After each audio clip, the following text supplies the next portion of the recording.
The images in the following program are highly sensitive and may be as disturbing to viewers as they were to us. However, we have to show the truth about cruelty to animals, praying that you will help to stop it.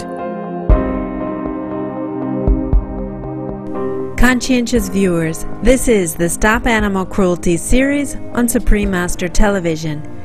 Today we will hear from prominent dolphin advocate and director of SaveJapanDolphins.org, Mr. Richard "Rick" O'Barry, who is also known for his role in the Academy Award-winning documentary, The Cove.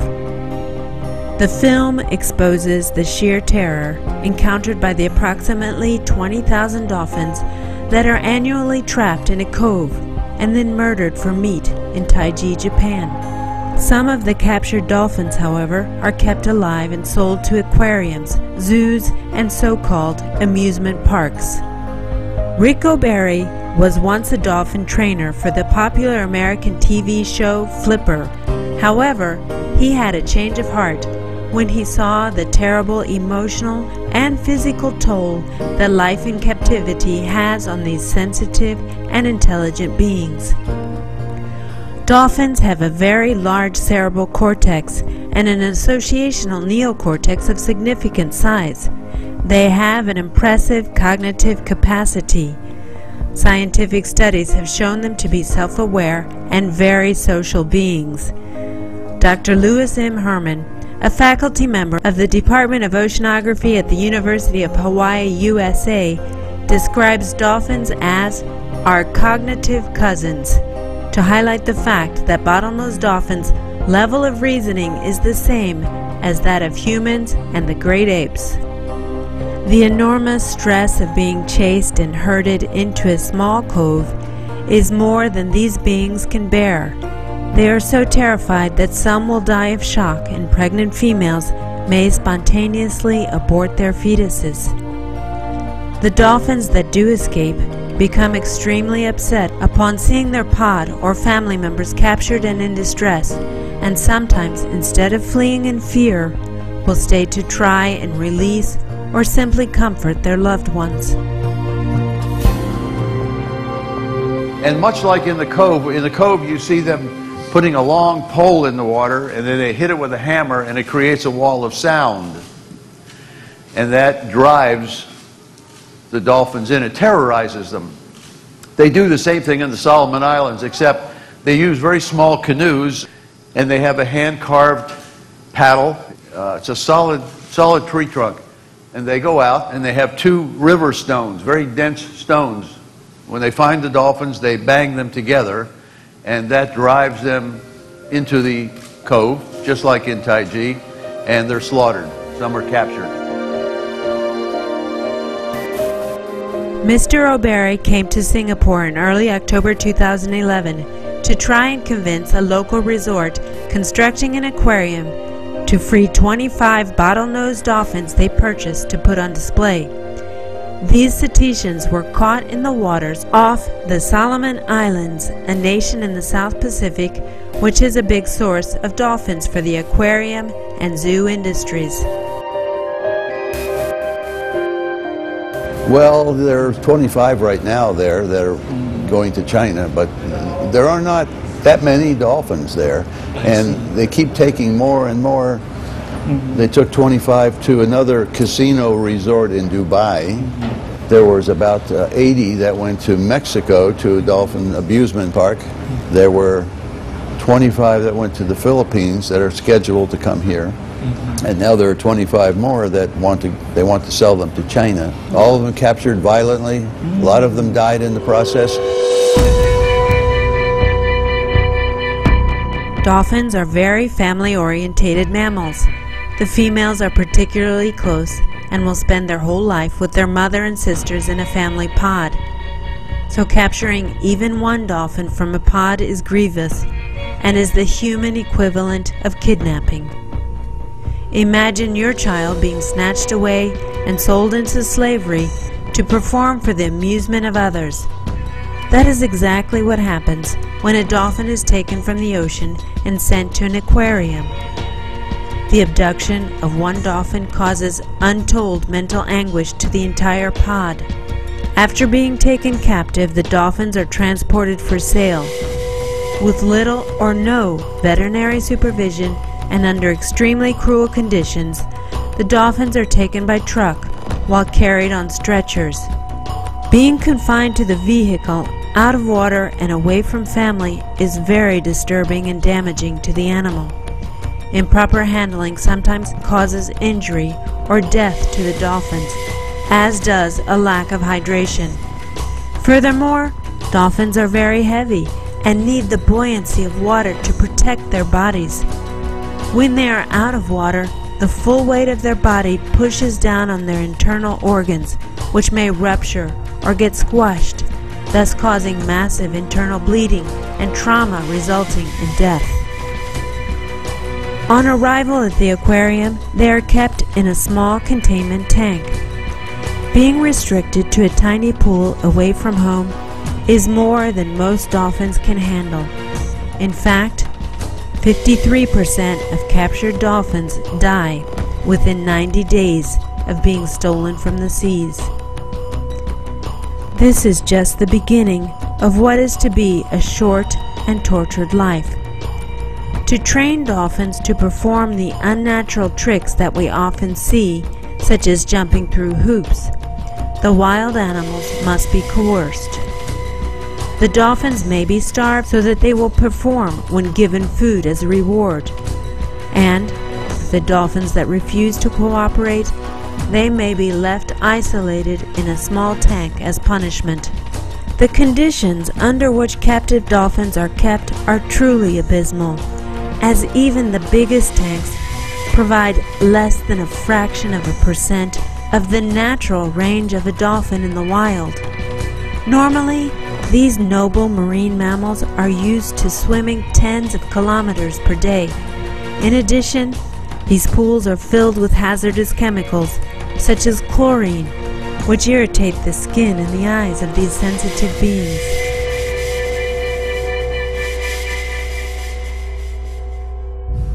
The dolphins are smiling, which is nature's greatest deception and the thing that gets them in the most trouble. It creates the illusion they're always happy. And if you put a face mask on and stuck your head underwater and saw the habitat of a dolphin, you could understand better. And I used to do that, of course. I lived in those tanks. There's nothing there. It's a bare concrete tank. The dolphin primary sense is sonar. Sound. They live in a world of sound. We are light-oriented. We're visually oriented. That's our primary sense. So when you put them into a concrete box, it's a form of sensory deprivation. Is sensory deprivation stressful? Of course it is. They're also free-ranging, meaning they travel about 50 miles a day doing lots of different stuff. And they're the only animals in the zoo that has to do tricks in order to be fed. The other animals in the zoo don't have to do that. As a result of the high levels of stress and anxiety, as well as a lack of exercise, stimulation, and nutrition, the dolphins often fall sick and die an early death. The diseases that they succumb to are unknown in natural settings. In the wild, dolphins can live for up to 45 years, but half of them die within 2 years of being placed in captivity, and the remainder average 5 years in captivity before perishing. This happens all the time. They die all the time, and they are replaced. They die from all kinds of things that they would not have died if they were in the wild. Most of what they die from are stress-related diseases. If you look at the Marine Mammal Inventory Report, there's a lot that bang their head into the wall, jump out of the tank, heart failure, all kind of bizarre things. Captivity is a failed experiment with dolphins. We've been experimenting since 1938, and it's a failed experiment. Captors often justify taking dolphins from the seas in the name of education or research. However, there is nothing to learn from seeing a stressed out, diseased dolphin jumping through rings. It does not help us learn anything about dolphins living in their natural environment, nor does it help in their conservation. And the dolphins suffer every minute of their confinement. The argument for research is also a false one, as the experimental results have very little value, as the setting is completely artificial and causes these marine mammals tremendous anguish. Furthermore, the research can resemble torture, with dolphins having probes inserted into their larynxes or into their sensitive and nerve-filled blowholes. How can we end this tragedy? We need to stop all captures of dolphins. Those that can be released into the wild, and there's quite a few, release them back into the wild. The dolphins that are born in captivity and those that are captured from the wild suffer from the same stress-related diseases, and they have the same mortality rate. So it doesn't matter if you breed them in captivity or capture them. It doesn't work. It's a failed experiment. Dolphins are smart. They're not stupid. You know, they say we can't release dolphins into the wild once they've been in captivity. I'm not buying it. They actually can be rehabilitated, most of them, not all of them, because of what we have done to them. But many can. On an individual level, we can assist the dolphins by refusing to visit aquariums or other places where captive dolphins are kept, and encourage our family and friends to do the same. If imprisoning dolphins is no longer profitable, these facilities will close down. So please inform everyone you know of the suffering behind the dolphin smile, and also contact zoos, aquariums, and marine parks to tell them that taking dolphins from the wild is absolutely unacceptable. We can win. If I'm wearing ivory, I'm the problem, the consumer, not the guy in the jungle with the shotgun, me, the consumer. The consumer has all the power. So that's what we have to do. Don't wait for the government. We have to do this work. Finally, let us all show love to all the animals, including dolphins, by following a plant-based diet. Veganism is probably the only thing that can save the planet. Yeah. So, my 6-year-old daughter is a vegan. My wife is a vegan. I'm trying to be. Be veg, go green to save the planet. Our warm and loving thanks, Mr. Rick O'Barry, for your dedicated efforts to protect all dolphins and stop their exploitation.